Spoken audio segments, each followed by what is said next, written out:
기도하고 시작하겠습니다.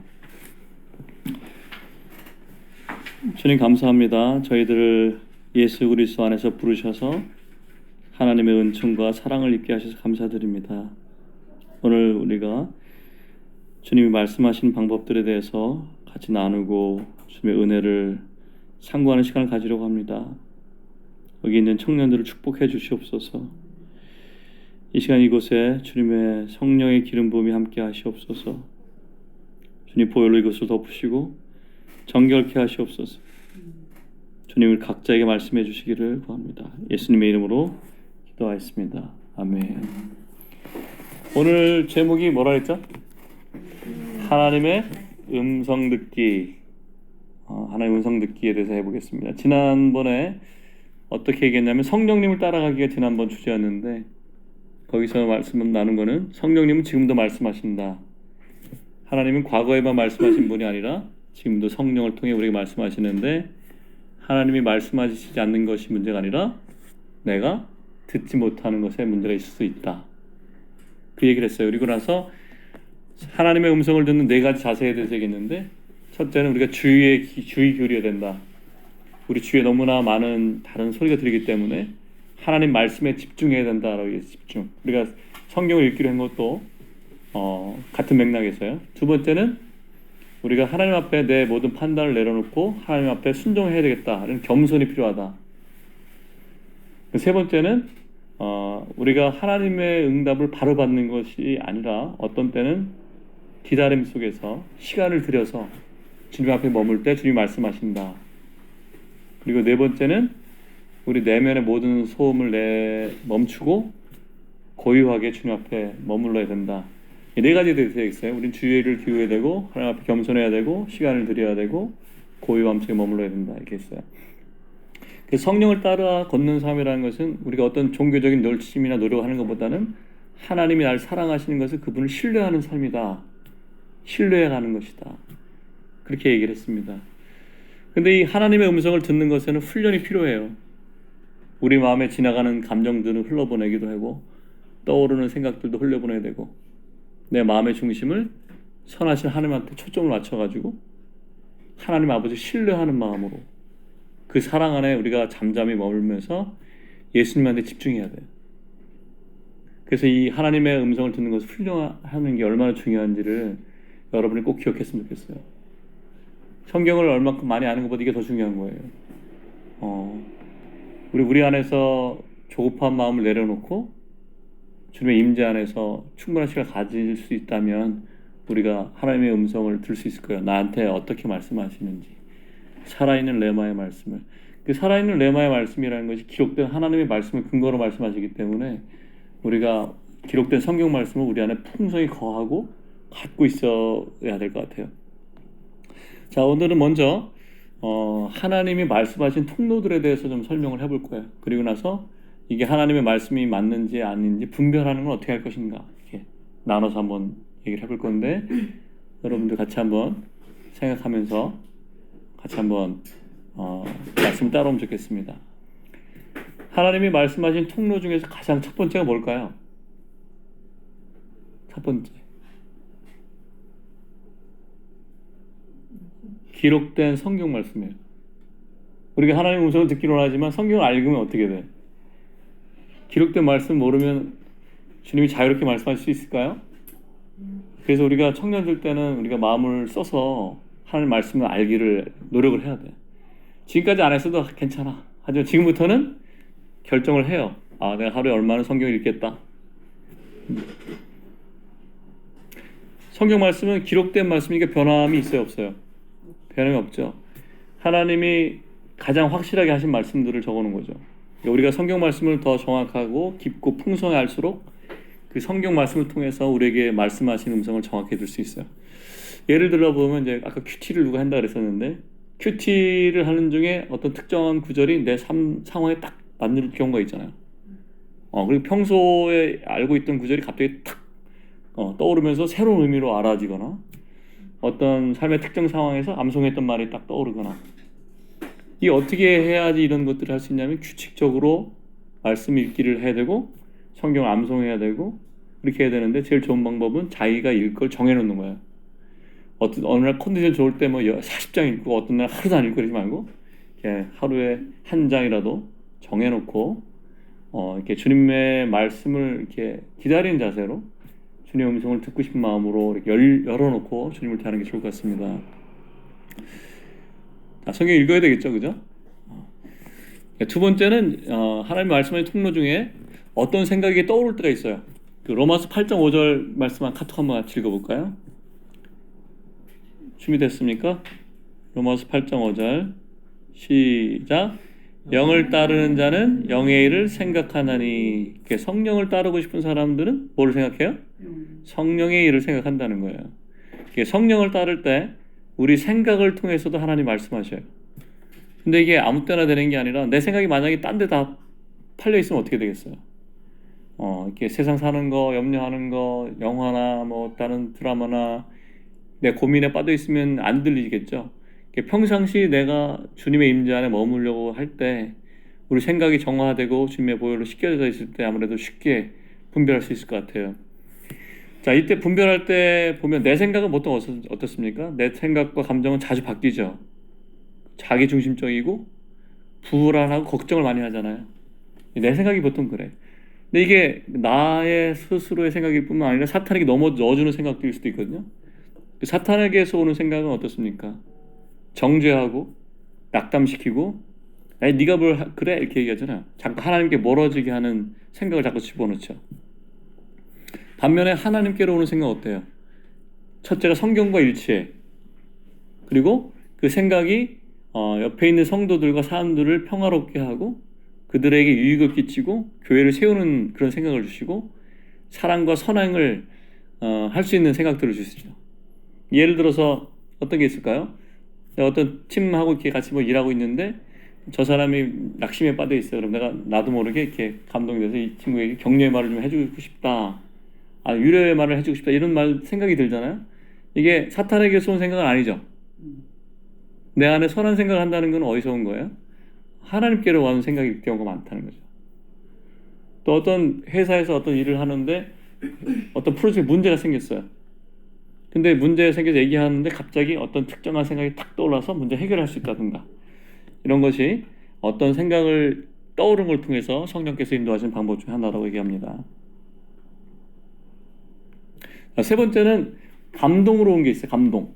자, 사도행전 15장 28절 한번 읽어볼게요. 시작. 성령과 우리는 이 요긴한 것들 외에는 아무 짐도 너에게 지우지 않는 것이 옳은 줄 알았더니. 짐을 지우지 않는 게 옳다고 감동을 받은 거예요. 자, 누가복음 1장 2절에서 4절 읽어볼게요. 시작.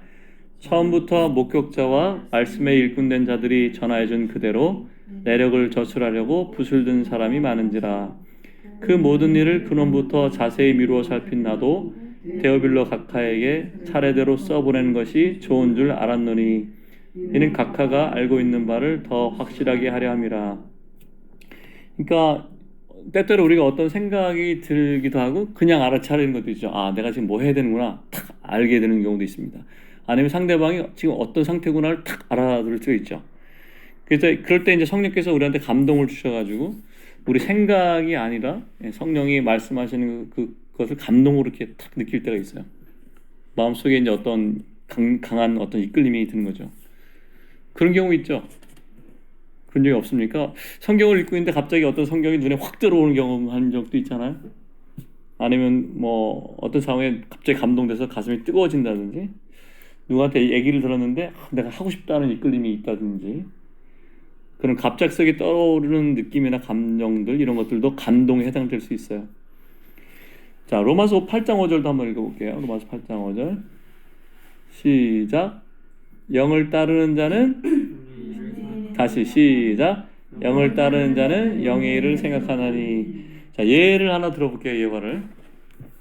이렇게 어떤 큰 예배를 인도하는 그 찬양하는 그 목사님 부부가 계셨어요. 찬양 인도자였는데 원래 찬양 인도할 때 어떻게 했냐면 서로 찬양 콘티도 짜고 예배팀하고 합주할 것도 어디서 반복할 건지 미리 다 얘기를 해놓거든요. 콘티를 짜서. 그러니까 그 다음 이 곡을 하면 그 다음에 뭐 할지 다 알고 있는 거예요. 그리고 클로징을 어떻게 하고 인트로를 어떻게 하고 다 이게 다 돼 있어요. 근데 이제 예배를 진행하는 중에 찬양하는데 여자 목사님이 갑자기 예정이 없는 다른 곡을 한 거예요, 찬양을. 그러니까 같이 있던 팀이 어떻게 해야 되겠어요? 얼마나 좀 당황하잖아요.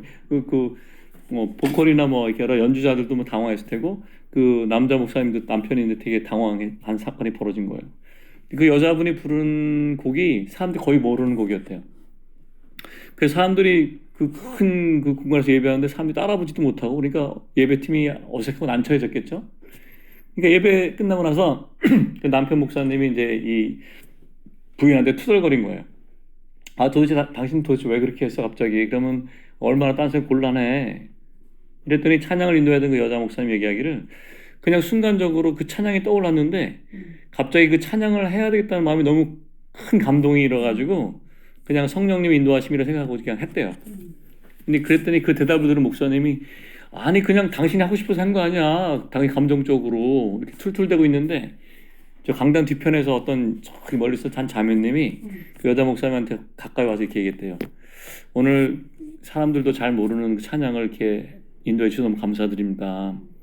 제가 사실은 삶의 소망이 없어가지고 이제 하나님 믿고 사는 것도 너무 힘들고 그래서 이제 하나님을 떠나려고 했는데 이제 마지막 예배를 드리러 왔어요. 근데 그러면서 기도하기를 하나님 제가 이 찬양 중에 이 곡이 나오면 하나님이 정말 나를 사랑하신 줄 알고 다시 제가 주님을 의지하고 일어나서 다시 한번 살아볼게요 하고 기도하고 예배에 참석했는데 그 여자분이 그거를 불렀다는 거예요.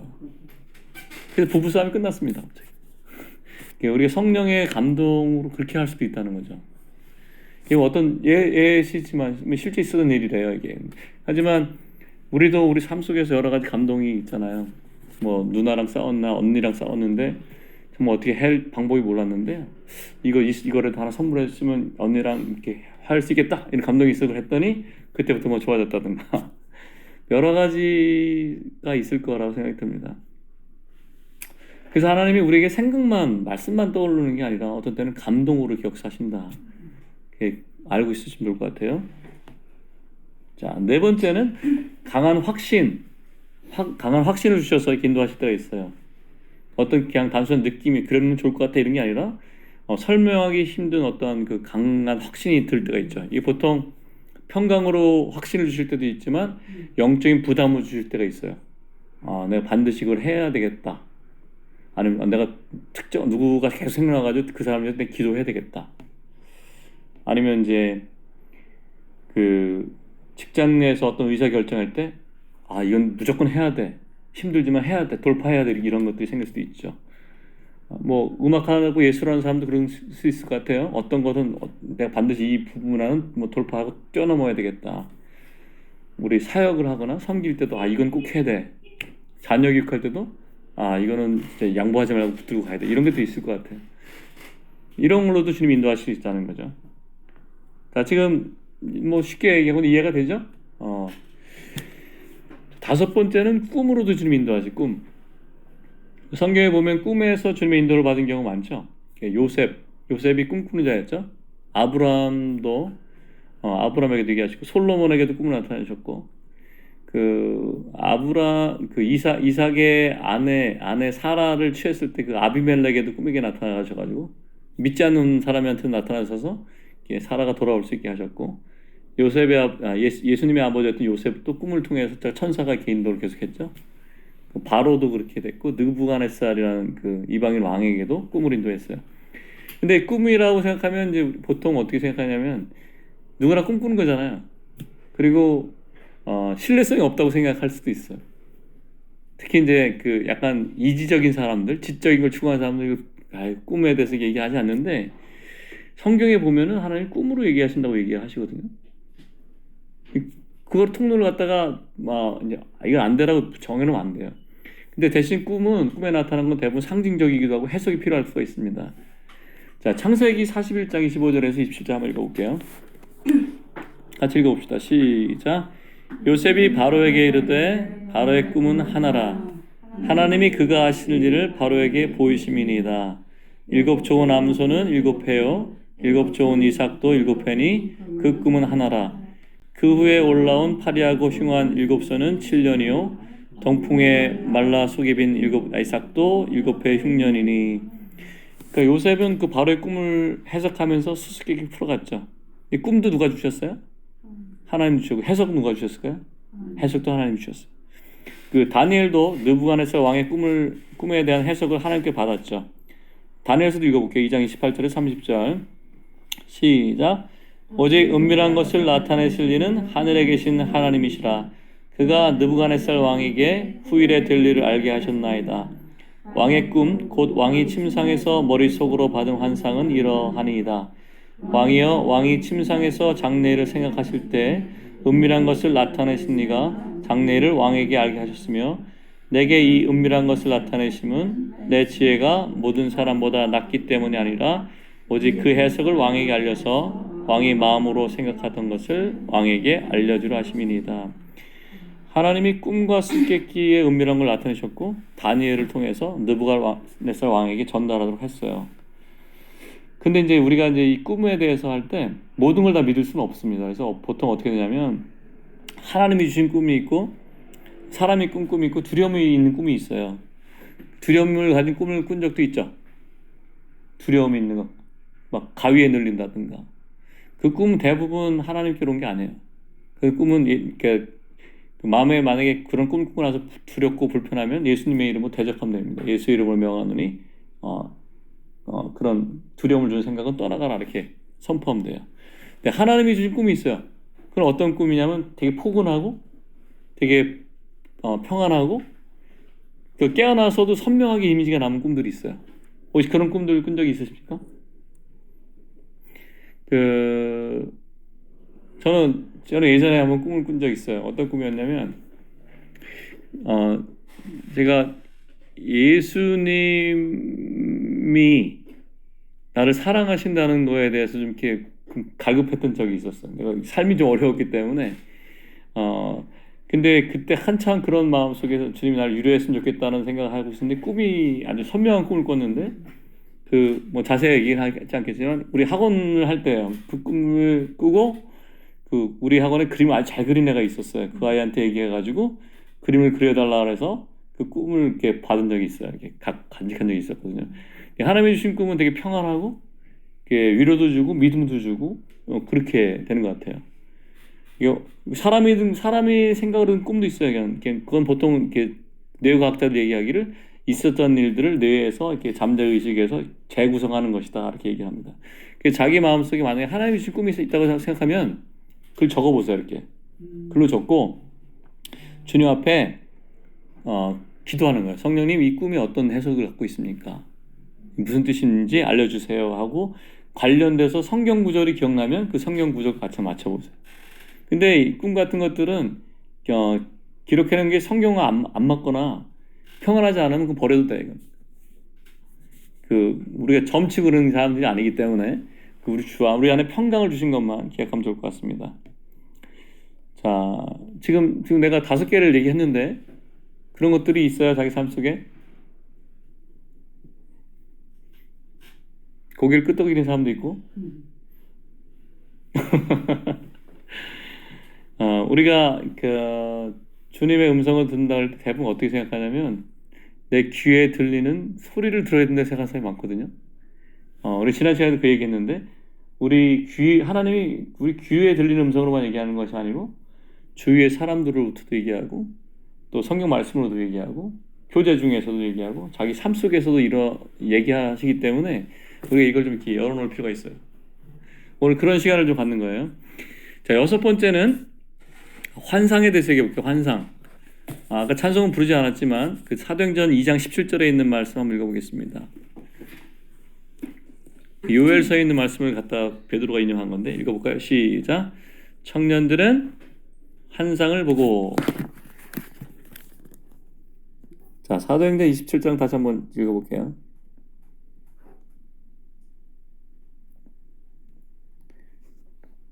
제가 읽어보겠습니다. 이걸로 사도행전 2장 17절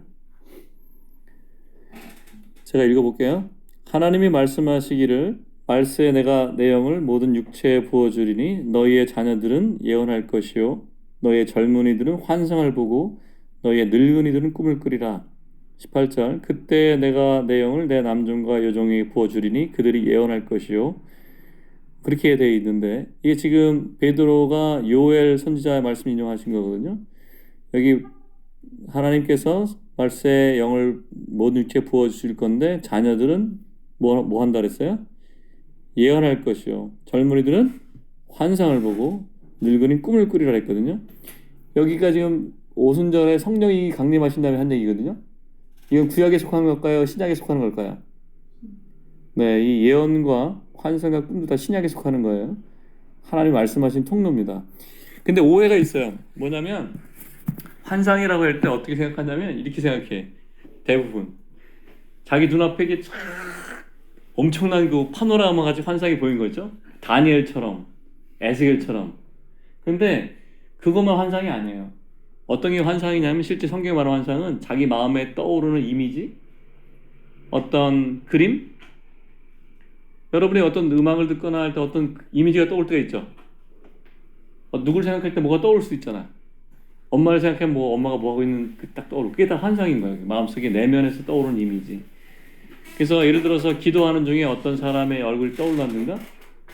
내가 지금 처해 있는 상황에 이렇게 맞는 어떤 이미지가 떠오른다든가 그런 것들이 떠올 때 환상인데 보통 이거를 놓치기 쉬워요. 왜냐하면 이건 내 생각이야 이렇게 넘어가기 때문에. 우리 그래서 이런 이미지 같은 것이 혹시 내면에 떠오르는 게 있으면 이렇게 또 적어놓을 필요가 있는 것 같아요. 어떤 것들이 있을까? 이게 무슨 뜻일까? 한번 주님께 물어보는 것도 필요할 것 같습니다. 자, 성경에 나와 있는 예를 한번 볼게요. 예레미야 1장 11절에서 12절 말씀이 있죠. 한번 같이 읽어볼게요. 시작. 여호와의 말씀이 또 내게 임하니라. 이르시되 예레미야야 내가 무엇을 보느냐 하시매 내가 대답하되 내가 살구나무 가지를 보나이다. 여호와께서 내게 이르시되 네가 잘 보았도다. 이는 내가 내 말을 지켜 그대로 이루려 함이라 하시니라. 이게 살구나무를 보여주시잖아요. 하나님이 예레미야한테 살구나무를 이렇게 비전처럼 환상으로 보여주셨어요. 근데 아까 얘기했듯이 그 상징적 이미지는 해석이 필요하다 그랬는데 하나님이 예레미야한테 해석해 주는 거예요. 잘 보았다. 이는 내가 내 말을 지켜 그대로 이룰 것이다. 이렇게 해석을 해줬는데 여기 살구나무라는 말이 히브리어로 뭐냐면 샤케드라고 하거든요. 샤케드. 이게 어떤 뜻이냐면 경계하다, 잠자지 않고 깨어있다, 내가 지킨다라는 의미를 갖고 있어요. 살구나무가. 하나님이 그냥 그 예레미야한테 내가 너를 지켜주겠다라고 말씀해 줄 수도 있지만 내가 지킨다라는 의미를 가진 살구나무를 딱 보여주신 거예요. 상징으로. 그러니까 우리는 살구나무라니까 그냥 살구나무가 보다 그랬지만 히브리어로 들었을 때는 이 살구나무를 딱 보면서 하나님 날 지키시다는 그런 확신이 확 들어온 거죠. 우리 안에 그런 것도 있지 않아요? 그런 것도 있을 것 같아요. 하나님 나에게 어떤 확신을 이렇게 하실 수도 있다는 거예요.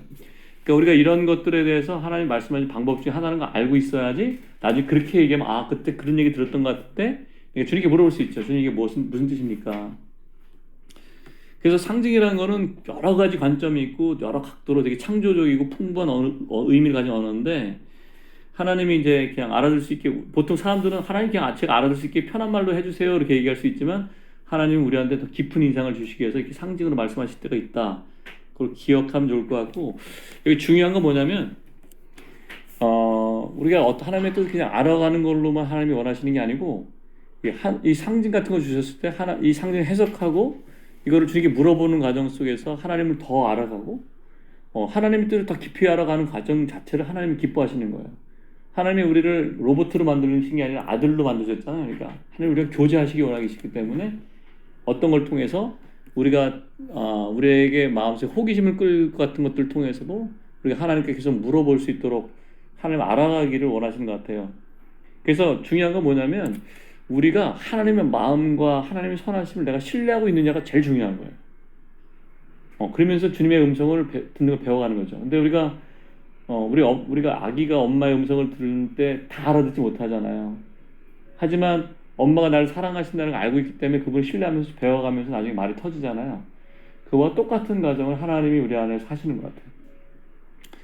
자, 그래서 중요한 건 뭐냐면 이 상징 언어라고 생각할 때 중요한 기준점이 있어요. 판단의 기준점. 그건 뭐냐면 성경으로 성경을 해석해야 돼요.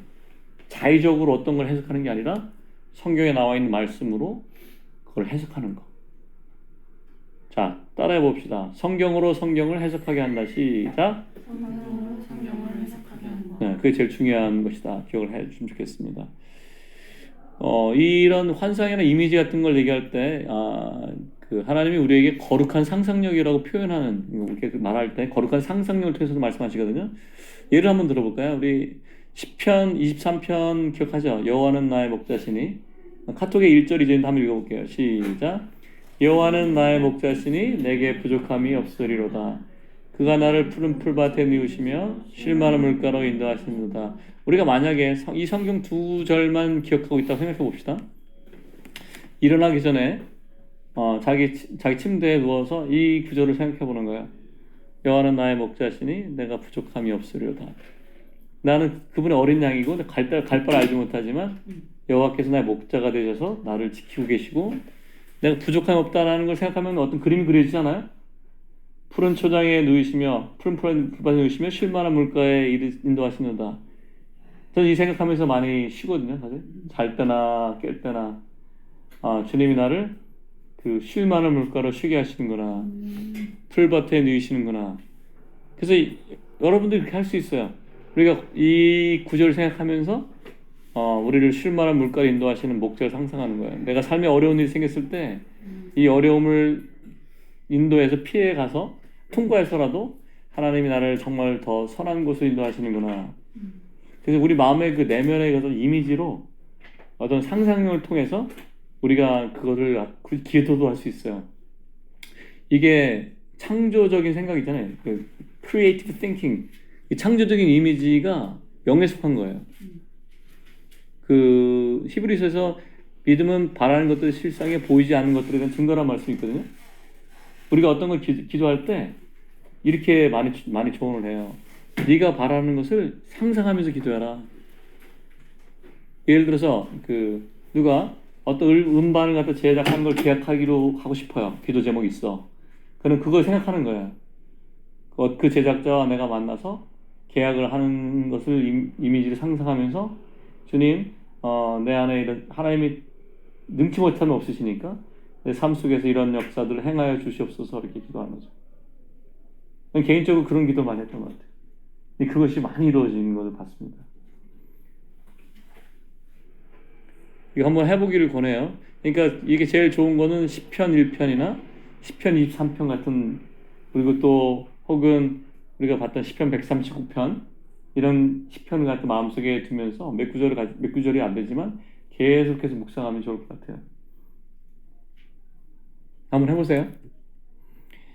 7번째는 실제로 사람이 육성처럼 귀로 들리는 경우도 있어요. 계시록을 기록한 요한은 귀로부터 나는 나팔 소리 같은 소리 들었어요. 자, 계시록 1장 10절 읽어볼게요. 시작. 주의 날에 내가 성령에 감동되어 내 뒤에서 나는 나팔 소리 같은 큰 음성을 들으니. 근데 대부분 이제 우리가 주님의 음성을 들었다고 할 때 귀에 실제로 육성으로 들리는 귀 소리보다도 물론 하겠지만 그 내면에서 울려 퍼지는 음성이 이게 크게 들리는 경우가 있거든요. 그래서 내적 음성에서 8번째 내적 음성인데 그걸 같이 이어서 해볼게요. 우리 내면 안에서, 우리 마음 안에서, 또 우리 영 안에서 이렇게 하나님의 음성이 강하게 울려 퍼지는 때가 있어요. 이런 거는 이제 귀에 들리는 음성은 아닌데 엄청나게 강하게 들려서 마치 귀로 듣는 것 같이 느낄 수도 있습니다. 우리 생각하고 때때로 비슷하지도 하지만 달라요. 머릿속에서 막 나오는 게 아니고 내 마음속에서 깊이 울려 퍼지는 거예요. 그게 밝고 아름답고 어떨 때는 박하 향기 같은 거 나는 것 같이 우리 의지로 쉽게, 우리 의지로도 이거를 중단시킬 수도 있어요. 하지만 이렇게 보통 이렇게 안에서 울려 퍼지는 음성이 들을 때는 우리가 알아요. 주님이 나한테 말씀하시는구나. 알게 돼요. 그래서 바로 주님께 물어보게 됩니다. 그래서 보통 우리가 이렇게 내면에서 울려 퍼지는 음성을 들으면 마음이 되게 평강을 갖게 되고 어떤 면에서 약간 경건한 흥분, 기쁨 이런 게 같이 생길 수 있어요. 자, 이런 내적 음성에 대해서 성경에 나와 있는 예를 몇 개 볼게요. 다윗의 경험인데 역대상 14장 15절 같이 읽어봅시다. 시작. 뽕나무 꼭대기에서 걸음 걷는 소리가 들리거든 곧 나가서 싸우라. 이렇게 지시하신 거예요, 하나님이. 베드로의 경험도 있어요. 사도행전 10장 19절에서 20절 시작. 성령께서 그에게 말씀하시되 두 사람이 너를 찾으니 일어나 내려가 의심하지 말고 함께 가라. 이게 저 사람이 오니까 이렇게 해라. 이렇게 일할 땐 어떻게 해라. 이렇게 명확한 음성이 딱 떠오르는 거죠. 그래서 이게 처음에는 온전히 다 한 문장처럼 들리지 않아도 한 단어, 한 문장 이렇게 연결돼서 나올 수가 있습니다. 이게 그 성경에서 그 성령의 은사를 나타나는 그 고린도전서의 그 예언의 음성에 이쪽이 많이 해당이 돼요. 이따 다시 설명을 하도록 할게요. 아홉 번째는 오감을 통해서도 주님이 말씀하신 경우가 있어요. 자, 히브리서 5장 14절 읽어봅시다. 시작. 그들은 지각을 사용함으로 연단을 받아 선악을 분별하는 자들이다. 이따가 이 구절 다시 한번 읽어볼 텐데요. 이게 시각, 눈에 자주 보이는 거 있죠. 어떤 때 나는 다 있는지도 몰랐는데 내가 어떤 기도 제목을 갖고 나니까 계속 가는 곳마다 그게 보여. 그런 경우 있잖아요. 그죠? 어떤 때는 청각적으로 어떤 내가 옛날에 들은 설교 말씀이 들렸다든가 아니면 찬양이 다시 들리기도 하고 어떤 때는 촉각으로도 들릴 수 있어요. 주님의 임재 앞에서 예배하다 보면 손에 이렇게 전기처럼 찌릿찌릿 들어오는 경우도 있고 후각 아까 얘기했지만 박하사탕 같은 박하향기 같은 게 나올 때도 있고 이런 우리 오감을 통해서 주님 말씀하신 경우도 있다. 이런 것들을 이렇게 알고 있으라고 얘기하는 거예요. 꼭 그렇게 뭐 도전해보라는 게 아니고 알고 있어라. 그래서 예를 들어서 어떤 문제가 회사에 있었는데 출근하는데 광고판에 계속 어떤 특정 문구가 계속 보이는 거예요. 그 문구를 읽어보니까 내가 고민하고 있던 문제를 딱 풀린 거죠. 어떨 때 갑자기 라디오를 틀었는데 우연히 들렸던 소리가 나한테 내가 가야 되는 방향들을 생각할 수 있는 동기를 주거나 어떤 예배나 찬양할 때 주님이 나를 이렇게 감싸 안으신 것 같은 포근함, 따뜻함, 평안함을 느낄 수도 있죠. 잠잘 때도 그럴 수도 있고. 자, 열 번째는 또 우리를 둘러싼 환경을 통해서도 말씀하십니다. 자, 로마서 1장 20절 한번 볼게요. 이건 제가 읽어볼게요. 창세로부터 그의 보이지 아니하는 것들 곧 그의 영원하신 능력과 신성이 그가 만드신 만물에 분명히 보여 알려졌나니 그의 영원한 능력과 신성이 만드신 만물에 보여진다는 거죠. 우리 환경 속에 하나님의 섭리가 있다는 거예요. 자, 사도행전 17장 27절 같이 읽어볼게요. 시작. 그는 우리 각 사람에게서 멀리 계시지 아니하도다. 예수님이 우리와 함께 계시죠. 우리 환경 속에 같이 계시잖아요.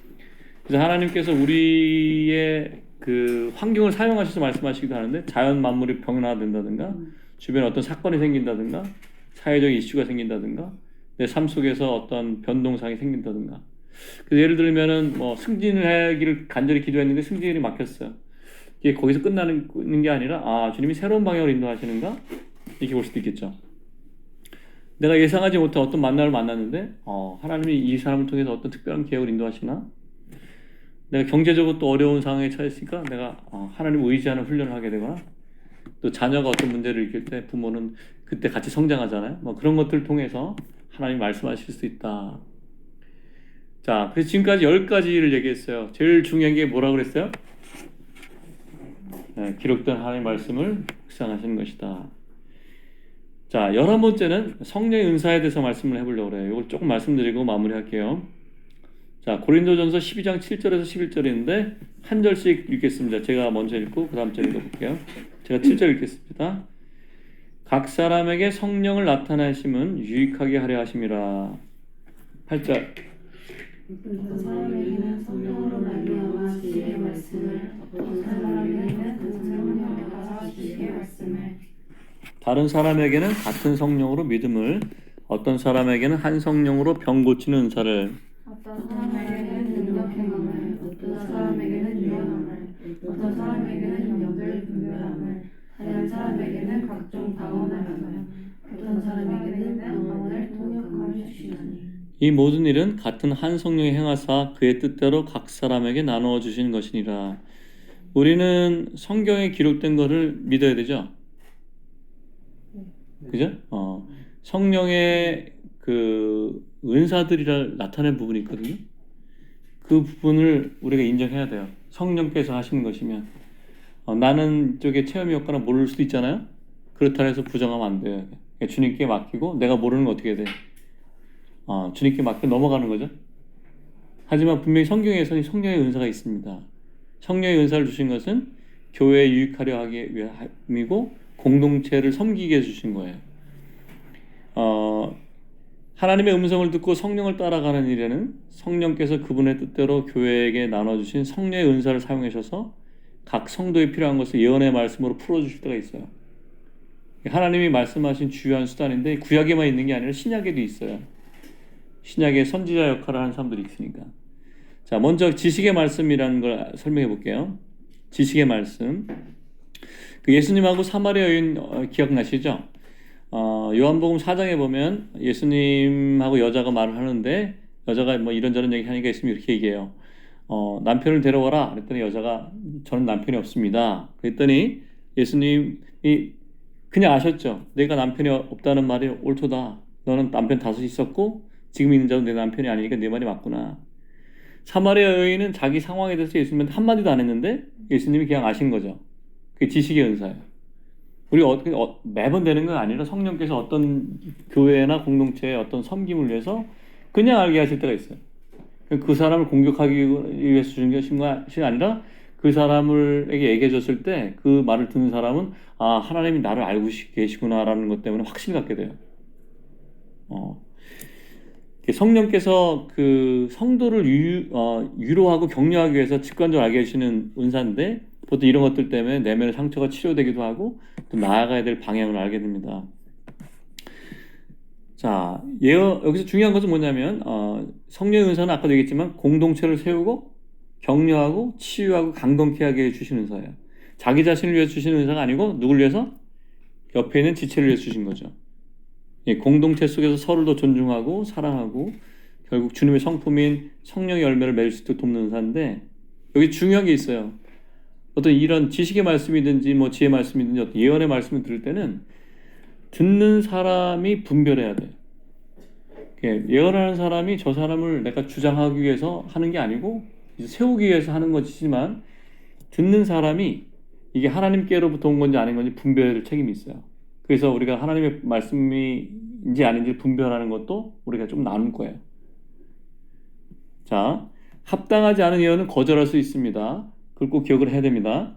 보통 왜 이 얘기를 하냐면 어떤 누가 예언을 해줬을 때 그 말에 딱 잡혀서 하는 사람들이 있어요. 거절할 수도 있어야 돼요. 이게 하나님의 속한 성품이 아니거나 예수님의 그 성품이 아니면 거절해야 돼요. 자, 두 번째, 지혜의 말씀에 대해서 한번 해볼게요. 지혜의 말씀. 지혜의 말씀은 어떤 거냐면 내 삶에서 일어나는 문제들에 대해서 아까 그 다윗이나 베드로에게 얘기한 것처럼 여호수아에게 얘기한 것처럼 어떤 전략을 얘기해 주는 거예요. 이렇게 해서 이렇게 해라. 그때 전쟁을 이기게 되잖아요. 내 삶의 돌파가 되는 거예요. 누구를 만나서 어떻게 얘기해? 이런 거. 아니면 네가 이런 상황에 있으니까 이렇게 하는 것이 주님의 뜻인 것 같아. 이런 감동을 주셔 이렇게 얘기하는 걸 얘기합니다. 그래서 근데 중요한 것은 이것이 내가 경험했기 때문에 삶의 지혜에서 나오는 걸 전해주는 게 아니라 성령께서 주신 감동만 얘기해야 되는 거예요. 내 생각을 얘기하는 것이 아니라 그때 성령의 지금 음성을 가지고 얘기하는 거죠. 그 구약 성경을 보면은 수많은 곳에서 성령의 지시를 따라서 전쟁한 것을 볼 수 있어요. 여리고를 어떻게 돌아라, 아이성은 어떻게 쳐라, 여기에 매복해라, 그런 게 있잖아요, 그죠? 근데 사실 우리가 그 그리스도인이라고 말하면서 생활에서 승리하려면 이 말씀을 꼭 들어야 돼요. 자기한테 말씀하시는 지혜의 말씀. 그런 게 있지 않을까요? 내가 어떤 문제가 있을 때 주님께 기도할 때 주님께서 음성을 듣는다는 건 사실 그거예요. 내가 직장 문제를 놓고 기도하고 있을 때 갑자기 어떤 생각이 떠올라. 이렇게 해보는 게 좋은 것 같다고 감동이 들어. 그걸 해보는 거죠. 주님께 기도하면서. 그때 길이 열리면 아, 이게 주님의 음성이었구나. 이게 지혜의 말씀이구나. 나의 삶을 돌파하는 것이었구나. 이것이 우리한테 그 하나님이 주시는 지혜의 말씀을 들으냐 못 듣느냐가 자기 인생의 성패가 달린 거예요. 주님한테 어떤 상황에서 힘든 일이 있으면 이 지혜의 말씀 달라고 기도해야 돼. 이게 정말 중요합니다. 그 지혜가 뭐와 연결되어 있냐면 지난주에 얘기했지만 듣는 마음하고 되게 연결되어 있어요. 솔로몬이 기도한 게 듣는 마음 달라 그랬잖아요, 그죠? 그랬더니 하나님이 솔로몬을 칭찬하면서 이르기를 내가 지혜가 있다 이렇게 얘기하신 거예요. 그러니까 우리가 우리 삶에서 어떤 일이 생기면 주님한테 물어봐야 돼요. 주님 어떻게 할까요? 어떻게 할까요? 라고 물어보면 지혜의 말씀이 오게 돼 있어요. 이 말씀 꼭 들으셨으면 좋겠습니다. 자, 11가지 했습니다. 그죠? 성경으로부터 시작해서 여러 가지 얘기를 했고 마지막에 성령 은사인 예언의 말씀 속에 나와서 말씀하시는 주님의 음성에 대해서 얘기했는데, 자, 그러면 지금부터는 우리가 들었다고 생각하는 음성이 하나님께로 온 것인지 어떻게 구별할 수 있느냐, 요거를 얘기하고 마칠게요. 신명기 13장 1절에 3절 중에 3절만 한번 읽어볼게요. 시작. 너는 그 선지자나 꿈꾸는 자의 말을 청종하지 말라. 이는 너희의 하나님 여호와께서 너희가 마음을 다하고 뜻을 다하여 너희의 하나님 여호와를 사랑하는 여부를 알려 하사 너희를 시험하심이니라. 정상적인 경우라면 예수님을 믿고 거듭난 사람은 예수님이 말씀하신 걸 들을 수 있어야 돼요. 그 정상이에요. 그런데 문제는 뭐냐면 내가 아직 익숙하지 않다는 거야. 훈련이 필요하다는 거야. 그러니까 실수할 수 있으니까 두려워하지 말되, 주님이 내가 이해를 못하면 또 다른 방법으로 또 얘기를 하신다. 그러니까 조급하지 않아도 된다. 다른 사람들의 말에 묶이면 안 된다는 얘기를 하는 거예요. 아까 예언 분별해야 된다 그랬죠? 이게 하나님께로 온 건지 성경적인 것과 맞는지 꼭 따져보셔야 됩니다. 자, 하나님의 음성은 우리를 누구에게 가까이 가게 할까요? 하나님의 음성은 우리를 하나님께 가까이 가게 해요. 그리고 하나님이 나를 부르신 그 부르심에 갈 수 있도록 해요. 나를 격려해요. 정죄하지 않아요. 하나님이 날 책망한다고 하더라도 막 벌 주거나 죄의 책감을 느끼게 하려는 것이 아니라 거기서 도와주시려고 하는 거예요. 자, 요즘에 수없이 많은 말들도 많고 그러기 때문에 우리가 조심해야 될 것이 있죠. 어떤 사람이 하나님 음성이라고 얘기하고 이건 하나님 뜻이라고 얘기를 했을 때, 만약에 그 사람이 했던 말이 나를 하나님께로 이끌어가는 것이 아니라 어떤 사역이나 어떤 단체나 어떤 사람한테 끌어가면 돌아서야 돼요. 거절해야 돼요. 그렇게 해야 되겠죠? 또 어떤 사람들은 자기들만 어떤 특별한 그 성경의 해석을 받았다 그러고, 우리가 하나님의 특별한 은혜가 있고 이 시대에 우리를 통해서 어떤 일을 이루시기 때문에 우리한테만 알려진 계시야, 너희들 몰라, 이렇게 얘기하면 그건 다 함정이에요. 함정. 하나님의 계시는 그렇지가 않아요. 하나님의 계시는 누구를 통해서든지 하나님께 영광을 드리게 하고 그리스도의 몸을 세우기 위한 거죠. 우리끼리만 이렇지 않겠죠, 그죠? 그런 얘기를 누가 해주면은 어떻게 될까요? 조용히 관계를 정리하시는 게 좋겠죠. 그리고 현대에서 많이 있던 거긴 한데, 삼위일체를 부정하거나 뭐 얼마 전에 보면 어머니 하나님 뭐 이런 얘기 하시는 게 원래 없는 교리, 또 성경에 분명히 성령님의 역사가 있고 성령 은사가 나타남에도 불구하고 그걸 없다고 얘기하거나 이런 부정적인 태도를 갖고 있거나 어떤 새로운 걸 또 만들어내는 사람들이 있으면은 주의해야 될 것 같아요. 자, 우리 고린도전서 14장 29절을 볼게요. 고린도전서 14장 29절 시작. 예언하는 자는 둘이나 셋이나 말하고 다른 이들은 분별할 것이요. 우리는 서로 그 그리스도인이기 때문에 성령께서 은사도 주시고 여러 가지 지체 기능을 주시지만 온전하지 않아요. 서로 다 부분적으로만 알고 부분적으로 예언하고 부분적으로만 자기 역할을 하게 되어 있습니다. 그렇기 때문에 우리는 서로 겸손하게 서로 존중하면서, 또 누가 딴 사람이 어떤 얘기를 한다고 해서 다 믿지 말고 주님 앞에서 분별하는 습관을 가져야 되겠죠. 아까도 얘기했지만 예언은 듣는 사람이 분별해야 돼요. 예언하는 사람은 감동을 따라 얘기했을 수 있어요. 그것까지가 책임이고, 그 얘기를 들은 사람은 내가 이 얘기를 받아들일 것인지 안 받아들일 것인지 다시 주님 앞에서 분별하고 결정해야 됩니다. 어떤 사람이 나한테 이런 충고를 했어요. 내가 좋아하고 존중하고 존경하는 분이야. 그분이 나한테 이런 얘기 해보라고 했는데 그분이 또 강력하게 또 권면할 수 있잖아요. 너 이거 해봐. 근데 뭘 따져봐야 되냐면 이게 성경적인가, 내가 좋아하는 이분이, 사실 거절하기 힘들어요. 내가 좋아하는 분 얘기하면 이분이 말한 게 성경적인가, 이분이 말씀하신 게 그동안 나에게 성령께서 가르쳐 주신 것과 일치하는가, 더 중요한 건 이게 예수님의 성품하고 비슷한가, 이걸 가지고 기준으로 갖고 분별하셔야 돼요. 특별히 이제 삶의 중요한 방향을 결정하는 거 있잖아요. 너 이제 이 사람과 결혼해, 뭐 이곳을 이사가, 너 직장을 이걸 가져, 너 이 팁을 옮겨, 너 음악을 이걸 해봐, 이렇게 중요한 방향을 정할 때는 쉽게 결정 안 돼. 어떻게 돼? 이게 하나님의 뜻인지 주님 앞에서 아까 하나님의 음성을 듣는 자세로 겸손하게 주님 앞에 내려놓고 주님 앞에 시간을 드리고 그런 시간이 필요할 것 같아요. 자, 만약에 이제 누군가가 어떤 얘기를 할 때 나를 조급하게 만든 사람도 있잖아요. 막 몰아쳐서 조급하게 하면 일단은 멈춰야 돼요. 알겠죠? 또 내가 하고 싶은 게 막 올라와. 그때도 잠깐 멈춰야 돼. 주님 앞에 시간을 갖는 것들이 너무너무 중요합니다. 근데 현대 사회를 살아가는 사람들은 그걸 잘 못하는 것 같아. 다 감동이 오면 바로 딱 뭐랄까 이거 직진을 하고 마는데 그럴 때 인생에 큰 실패들을 하게 돼요. 특히 이제 이성 배우자들을 생각할 때도 이렇게 지금 이렇게 우리가 나눈 말씀들 잘 생각해 보면서 주님 앞에서 좀 이렇게 마음의 시간을 가져보는 것도 좋을 것 같아요.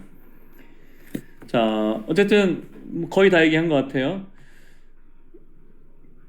하나님께로 온 것들은 교회를 세우는 역할을 합니다. 그죠? 다른 사람을 살리는 역할을 하고 다른 사람을 세워주게 하고 연합하게 하고 성령 열매를 맺게 하죠. 왜냐하면 하나님이 사랑이시기 때문에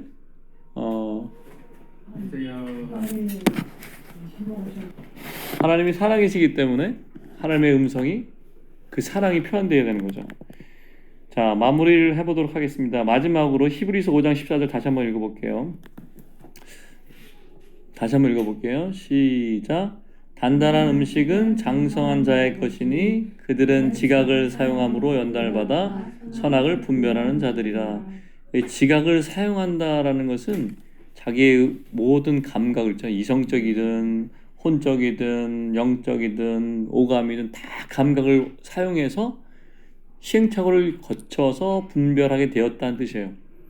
우리가 하나님의 음성을 완벽하게 들을 수 있는 사람은 거의 없어요.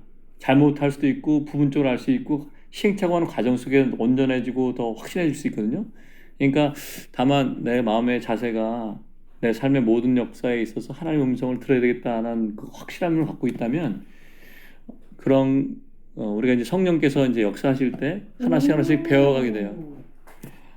자, 여태까지 그러면 우리 하나님의 음성을 듣는 통로랑 어떻게 분별할 수 있는가에 대해서 대충 얘기했는데 이렇게 마무리하면 좋을 것 같아요. 우리가 이제 미국을 가고 싶어, 영어를 잘하고 싶어. 그럼 언어를 배우려면 어떻게 해야 돼?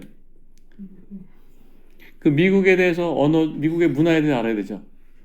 그 미국 언어를 배워야 될 거 아니에요? 우리가 하나님의 음성을 들으려면 어떻게 해야 돼? 하나님 나라의 문화를 알아야 되겠죠. 그리고 하나님의 언어를 알아야 되겠지. 근데 이 언어를 배울 때 시행착오를 하게 된단 말이에요, 당연히. 시행착오하는 거를 두려워하지 말고 하나님과 어떻게 소통할 수 있는 걸 배우는 게 되게 중요할 것 같아요. 두 번째는 하나님 우리 영에도 말씀하시거든. 우리 영어. 우리 뭐 혼에도 말씀하시고 생각에도 말씀하시고 마음에도 얘기하시고. 하지만 이 마음으로 주님께 다가가는 거를 이제 진짜 애를 쓰고 마음으로 주님께 다가가는 것을 훈련하기 필요할 것 같아요. 우리가 하나님에 대해서 머리로만 알려고 하면 아무것도 알 수가 없습니다. 그 하나님은 우리 아까 그 말씀하신 통로 10개, 11개를 봤죠. 그죠? 성령 은사까지.